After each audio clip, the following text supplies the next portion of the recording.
প্রিয় শিক্ষার্থী, আসসালামু আলাইকুম। আশা করি তোমরা ভালো আছো। লেটস লার্ন মার্কেটিং এই স্লোগান নিয়ে তোমরা মার্কেটিং শিখছো।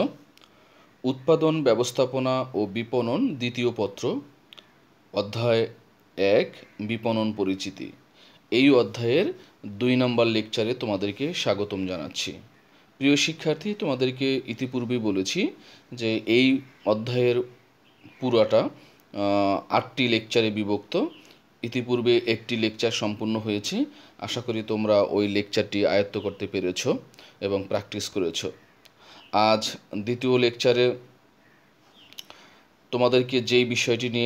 তোমাদের সাথে যেই বিষয়টি নিয়ে আলোচনা করব, চলো আজকে আমরা দ্বিতীয় লেকচারের আলোচ্য বিষয়ে চলে যাচ্ছি। প্রিয় শিক্ষার্থী, আজকে আমরা দ্বিতীয় লেকচারে আলোচনা করব বিপণনের বৈশিষ্ট্য, বিপণনের মৌলিক ধারণা, এই বিষয়গুলো নিয়ে। আমরা ইতিপূর্বে লেকচার নাম্বার 1-এ বিপণন বা মার্কেটিং কী সেই বিষয়টি তোমাদেরকে ধারণা দেওয়ার চেষ্টা করেছি।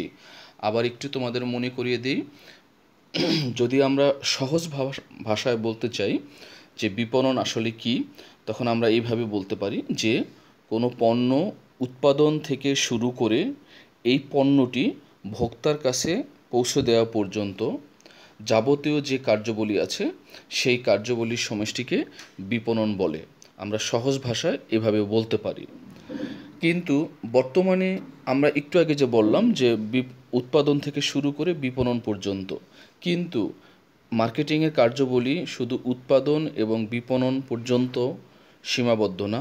এর কার্যাবলী আরও ব্যাপকতা আছে। সেটা হচ্ছে তুমি বিক্রি করার পর, পণ্য বিক্রি করার পরও সেই পণ্যটা কাস্টমার কতটুকু গ্রহণ করলো, কোথাও কোনো সমস্যা আছে কি না, সমস্যা থাকলে সেগুলোর সমাধান, সেই কাজও বর্তমানে বিপণনের মধ্যে অন্তর্ভুক্ত হয়। এছাড়া উৎপাদনের পূর্বে অনেক কাজ থাকে, যে কাজগুলো মার্কেটিংয়ের কার্যাবলীর আওতায় অন্তর্ভুক্ত হয়। তাহলে এটা হচ্ছে সহজ ভাষা। আর যদি আমরা একটু স্ট্যান্ডার্ড লেভেলের সংজ্ঞাটা বলতে চাই, তাহলে সেই ক্ষেত্রে সেটা হচ্ছে যে কাস্টমারের সাথে ভালো সম্পর্ক তৈরি করে এবং সেই সম্পর্ক বজায় রেখে কাস্টমারদের জন্য ভ্যালু ক্রিয়েট করে এবং মেইন উদ্দেশ্য হচ্ছে মুনাফা অর্জন করা। এইভাবে মার্কেটিং কার্যক্রম বা মার্কেটিং সম্পূর্ণ হয়ে থাকে বর্তমানে।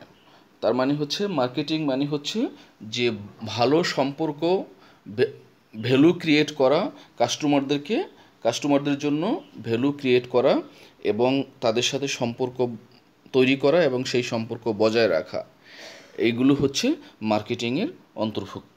আশা করি তোমরা বুঝতে পেরেছ। চলো আমরা আজকের আলোচ্য বিষয়ে চলে যাই। প্রিয় শিক্ষার্থী, ভোক্তাদের সন্তুষ্টি অর্জন করাই আধুনিক বিপণনের মেইন উদ্দেশ্য। অর্থাৎ বর্তমান যে বিপণন আমরা বলি আধুনিক বিপণন, এই বিপণনের মেইন উদ্দেশ্য হচ্ছে ভোক্তাদের সন্তুষ্টি অর্জন করা। এর কিছু স্বতন্ত্র বৈশিষ্ট্য রয়েছে, অর্থাৎ বিপণনের কিছু স্বতন্ত্র বৈশিষ্ট্য রয়েছে। বিপণন একই সাথে সামাজিক এবং ব্যবস্থাপকীয় প্রক্রিয়া। এই প্রক্রিয়ায় সামাজিক কল্যাণ ছাড়াও ক্রেতাদের মধ্যে বিনিময় সম্পর্ক তৈরি হয়। বিপণন কার্যক্রম সবসময় ভোক্তামুখী হয়ে থাকে, অর্থাৎ ভোক্তাদেরকে ঘিরেই বিপণন কার্যগুলো পরিচালিত হয়। ভোক্তাদের সন্তুষ্টি বিধান ছাড়াও তাদের জীবনযাত্রার মান উন্নয়ন বিপণন কার্যাবলীর ভূমিকা রাখে। নিচে বিপণনের উল্লেখযোগ্য কতগুলো বৈশিষ্ট্য, সেই বৈশিষ্ট্যগুলো নিয়ে আমরা আলোচনা করব। চলো আমরা আলোচনায় যাই। প্রিয় শিক্ষার্থী, তোমরা এখানে দেখতে পাচ্ছ বিপণনের 15টি বৈশিষ্ট্যর কথা এখানে বলা আছে। যে বিপণন হচ্ছে একটি সামাজিক প্রক্রিয়া, একটি ব্যবস্থাপকীয় প্রক্রিয়া, বিনিময় প্রক্রিয়া, ভোক্তামুখী প্রক্রিয়া, মুনাফা অর্জনের প্রক্রিয়া, ক্রেতার সন্তুষ্টি, জীবনযাত্রার মান উন্নয়ন, ক্রেতা ও বিক্রেতার মধ্যে যোগাযোগ, সমন্বয় সাধন প্রক্রিয়া, গতিশীল প্রক্রিয়া, মধ্যস্থ ব্যবসায়ীদের অস্তিত্ব, প্রতিযোগিতামূলক অবস্থা, কাজের সমষ্টি, উপযোগ সৃষ্টির প্রক্রিয়া এবং বিপণন প্রয়োগমুখী। এগুলো হচ্ছে বিপণনের বৈশিষ্ট্য। প্রিয় শিক্ষার্থী, আমরা এই 15টি বৈশিষ্ট্য এখন ধারাবাহিকভাবে আমরা আলোচনা করব, একটু বিস্তারিত আলোচনা করার চেষ্টা করব। তাহলে বিপণনকে বলা হয় সামাজিক প্রক্রিয়া। কেন সামাজিক প্রক্রিয়া বলা হয়? দেখো, বিপণনকে সামাজিক প্রক্রিয়া বলার উদ্দেশ্য হচ্ছে যে সমাজের জন্য ক্ষতিকর এবং অনিরাপদ এমন সব পণ্য ও সেবা বিপণনের অন্তর্ভুক্ত না। অর্থাৎ সমাজের জন্য ক্ষতিকর এমন কোনো পণ্য সেটা বিপণনের অন্তর্ভুক্ত হবে না। তাই বলা যায় বিপণন হচ্ছে একটি সামাজিক প্রক্রিয়া। কেননা এর মাধ্যমে সমাজের সার্বিক কল্যাণ তথা সমাজে বসবাসরত সব শ্রেণীর মানুষের প্রয়োজন এবং অভাব পূরণের চেষ্টা করা হয়। অর্থাৎ সমাজে বসবাসরত সকল শ্রেণীর মানুষের কল্যাণ সাধন করা এবং তাদের অভাব বা প্রয়োজন পূরণ করাই হচ্ছে কি বলতো বিপণনের মেইন উদ্দেশ্য। এই জন্য বিপণনকে বলা হয় একটি সামাজিক প্রক্রিয়া। আশা করি তোমরা বুঝতে পারছো। প্রিয় শিক্ষার্থী, বিপণনকে ব্যবস্থাপকীয় প্রক্রিয়াও বলা হয়ে থাকে, অর্থাৎ ম্যানেজারিয়াল প্রসেস। কেন ম্যানেজারিয়াল প্রসেস বলা হয়? সেটা হচ্ছে সুষ্ঠুভাবে বিপণন কার্যাবলী যদি আমরা পরিচালনা করতে চাই, তাহলে আমাদের প্রথমে পরিকল্পনা তৈরি করতে হয়, সংগঠন তৈরি করতে হয়, কর্মসংস্থান করতে হয়, কর্মী সংস্থান করতে হয়, নির্দেশনা দিতে হয়, প্রেষণা, বাস্তবায়ন এবং নিয়ন্ত্রণ, এগুলো হচ্ছে ম্যানেজমেন্টের উপাদান। তাহলে সেই উপাদানগুলো আমাদের এখানে প্রয়োগ করতে হয় যদি আমরা মার্কেটিং কার্যক্রম পরিচালনা করতে চাই। এইসব কর্মসূচি ব্যবস্থাপকীয় কার্যাবলীর অন্তর্ভুক্ত। তাই বিপণনকে কি বলা হয়? একটি ব্যবস্থাপকীয় প্রক্রিয়া বলা হয়। অর্থাৎ ব্যবস্থাপনার যে কার্যাবলী আছে সেগুলো মার্কেটিংয়ের ক্ষেত্রে প্রয়োগ করা হয়ে থাকে। এজন্য মার্কেটিংকে বলা হয় ব্যবস্থাপকীয় প্রক্রিয়া বা ম্যানেজারিয়াল প্রসেস। আশা করি তোমরা বুঝতে পারছো যে কেন বিপণনকে ম্যানেজারিয়াল প্রসেস বা ব্যবস্থাপকীয় প্রক্রিয়া বলা হয়ে থাকে। প্রিয় শিক্ষার্থী, বিনিময় প্রক্রিয়া। বিপণনের একটি বৈশিষ্ট্য হচ্ছে বিনিময় প্রক্রিয়া। তাহলে বিনিময় প্রক্রিয়ার মাধ্যমে ক্রেতা ও বিপণনকারীর মধ্যে সম্পর্ক তৈরি হয়। পণ্য বিনিময়ের মাধ্যমে সাধারণত ভোক্তার প্রয়োজন ও অভাব পূরণের চেষ্টা করা হয়। এক্ষেত্রে অর্থের বিনিময়ে ক্রেতা পণ্য বা সেবা কিনে থাকে।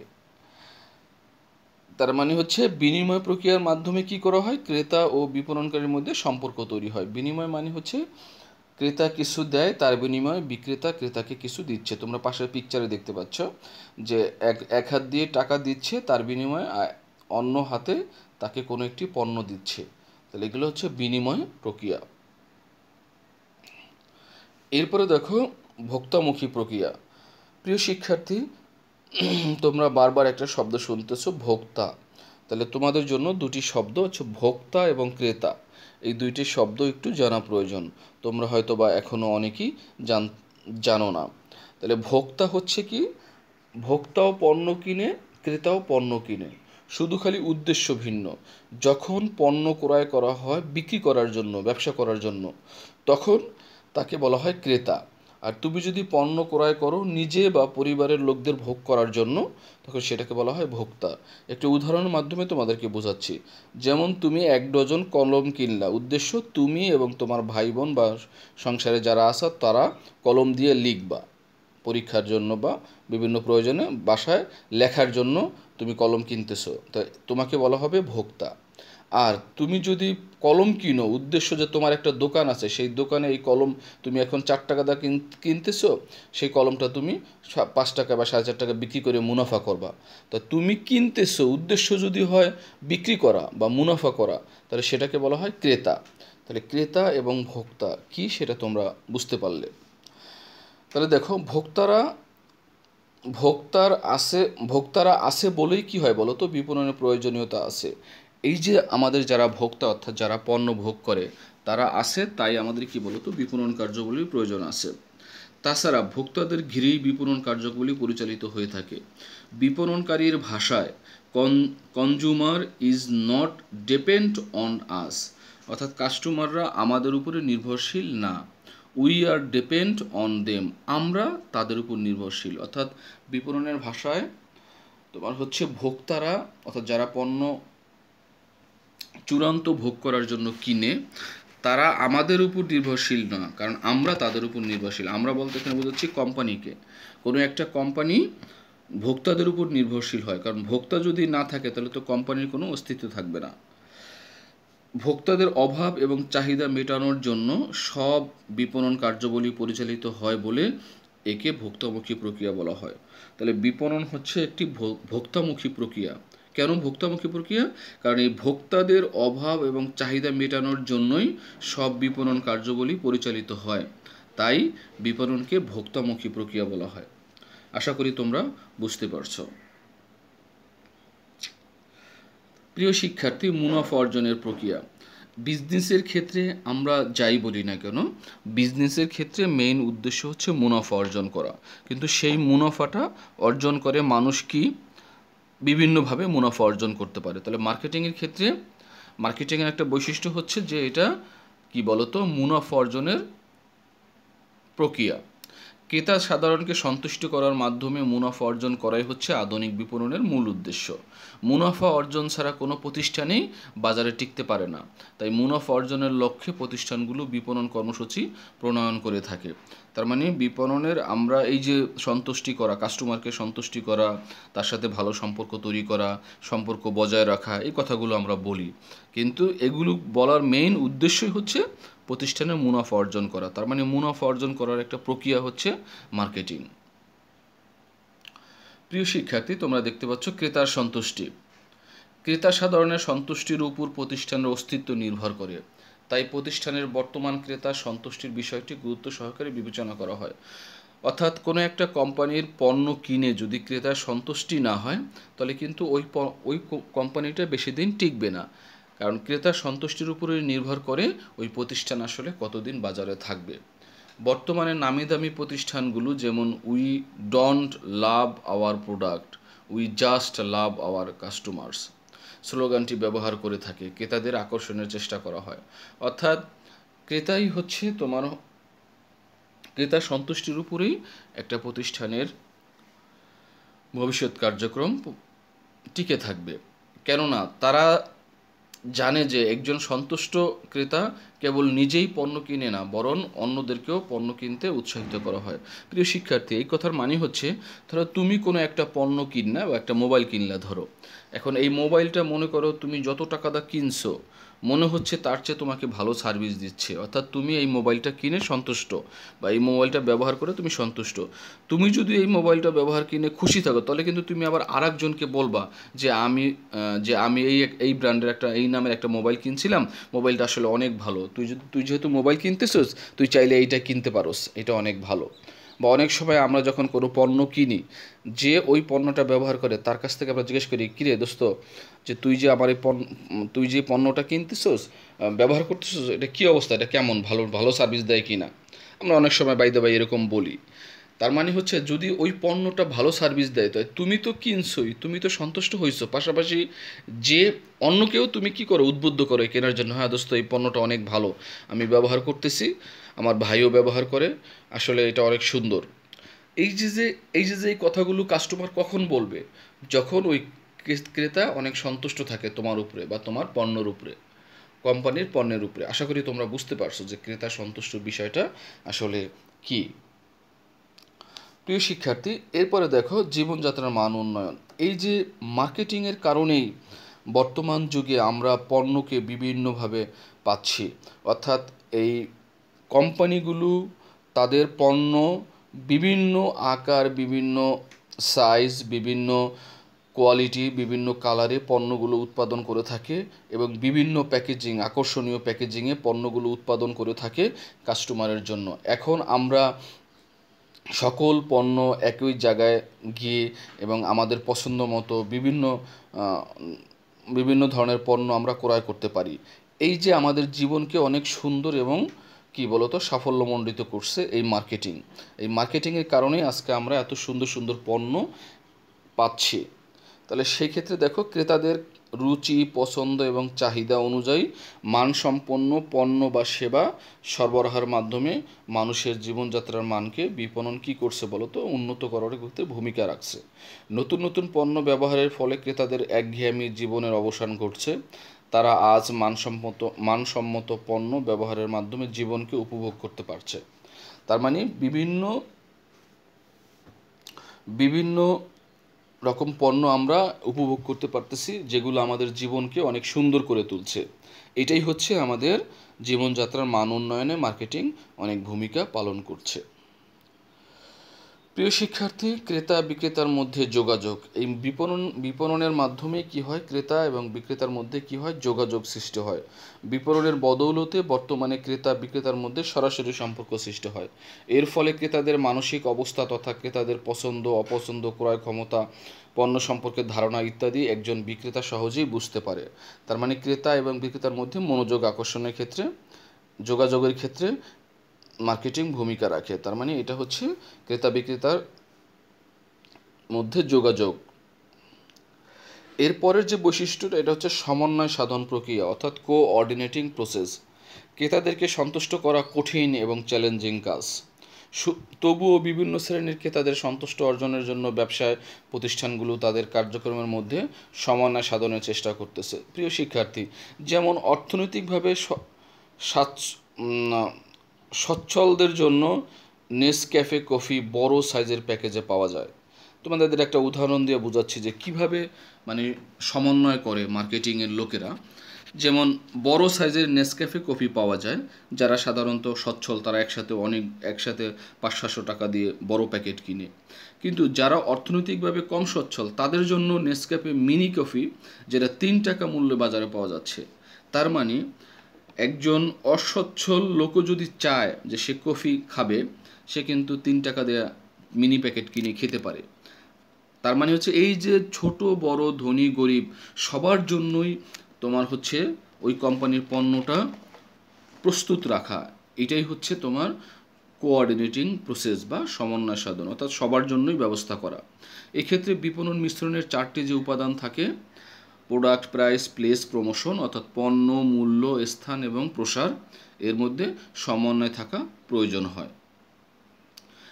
এই যে বিপণন মিশ্রণ, এটা আমরা 4র্থ অধ্যায়ে আলোচনা করব। এখন জাস্ট তোমাদের বাই দ্য বাই বললাম। তাহলে সমন্বয় সাধন প্রক্রিয়া তোমরা বুঝতে পারছো। তোমরা এখানে দেখতে পাচ্ছ যে শ্যাম্পু অনেক বড়গুলোও পাওয়া যায় 300-500 টাকা দাম, আবার এই যে 2 টাকা 1 টাকা দামের মিনি প্যাকেটও পাওয়া যায়।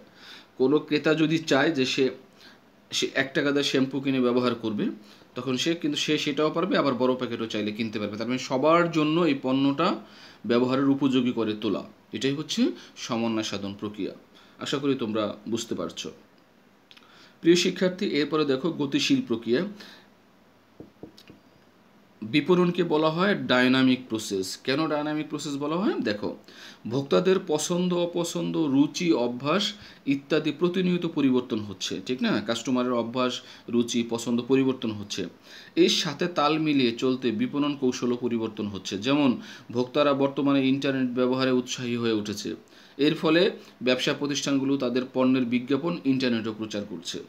তার মানে হচ্ছে যে মানুষ এখন মোবাইল ব্যবহার করে এবং টিভি কম দেখে। অনেক ক্ষেত্রে অনেক মানুষ এই মোবাইলের মাধ্যমেই সব কিছু দেখে। মোবাইলের মাধ্যমে টিভি দেখা যায়, ডিশের লাইন পর্যন্ত কানেকশন দেওয়া যায়, এরকম অনেক কাজ করা যায়।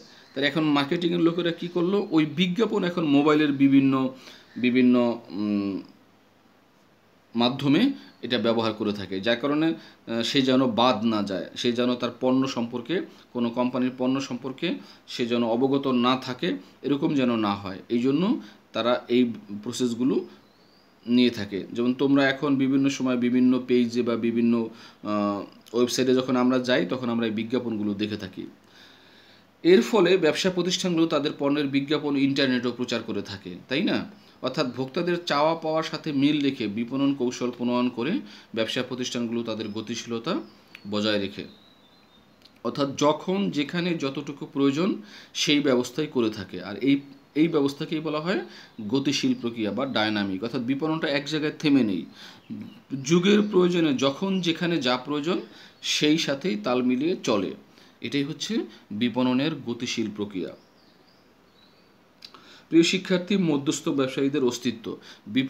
বিপণনে অর্থাৎ মার্কেটিংয়ের ক্ষেত্রে এই যে পণ্য উৎপাদনকারী এবং ভোক্তা, এই দুইজনের মাঝখানে কি হয় বলো তো? তোমাদেরকে একটু বোঝানোর চেষ্টা করি। দেখো, এই হচ্ছে তোমার হচ্ছে বিপণন প্রসেস। এখানে দেখো, এই পণ্য উৎপাদন করে এখানে, আর এই যে পণ্য ভোগ করে একজন, তাহলে উৎপাদনকারী পণ্য উৎপাদন করে আর হচ্ছে ভোগকারী ভোগ করে। এই দুইজনের মাঝখানে দেখো এই যে এখানে দেখো ডিস্ট্রিবিউটর, হোলসেলার, রিটেলার অর্থাৎ খুচরা ব্যবসায়ী, পাইকারি ব্যবসায়ী, তারপরে হচ্ছে হলো ডিস্ট্রিবিউটর। এই পক্ষগুলো, এই যে দুই পক্ষকে জোড়া লাগানোর জন্য, এই দুই পক্ষকে জোড়া লাগানোর জন্য অর্থাৎ উৎপাদক এবং পাইকার একে জোড়া লাগানোর জন্য মাঝখানে, অর্থাৎ এদের সাথে এদের কাছে পণ্যটা পৌঁছে দেওয়ার জন্য মাঝখানে তোমার এই ডিস্ট্রিবিউটর, হোলসেলার, রিটেলার এরকম আরও অনেক মধ্যস্থ ব্যবসায়ী থাকে।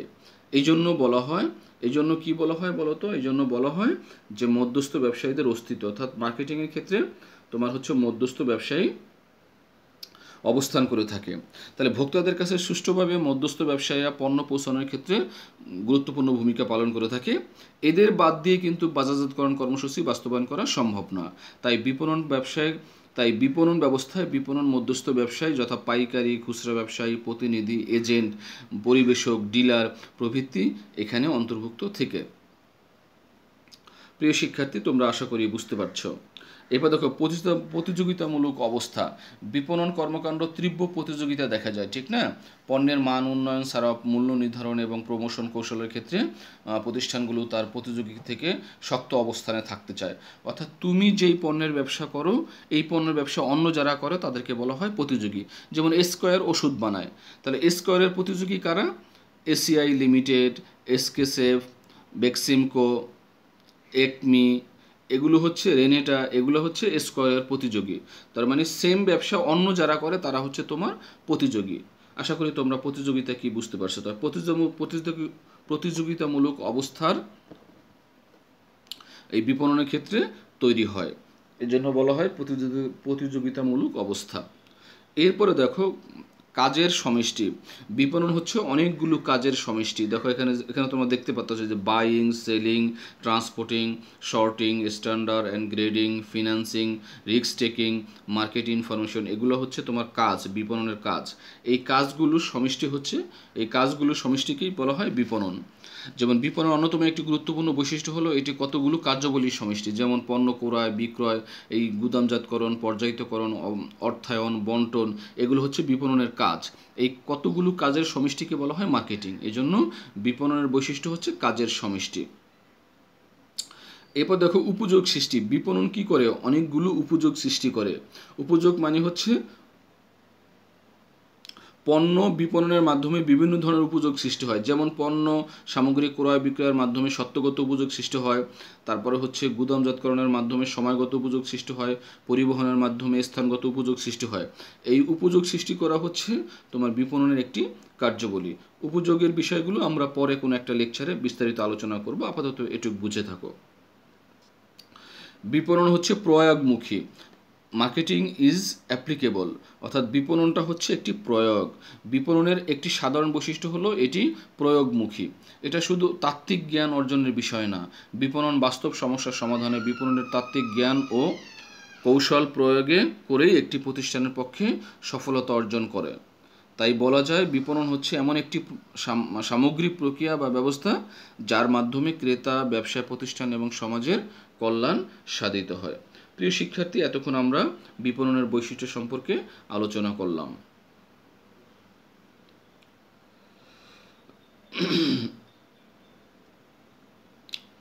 এরপরে দেখো বিপণনের যে বিষয়গুলো আছে সেটা হচ্ছে বিপণনের মৌলিক ধারণা।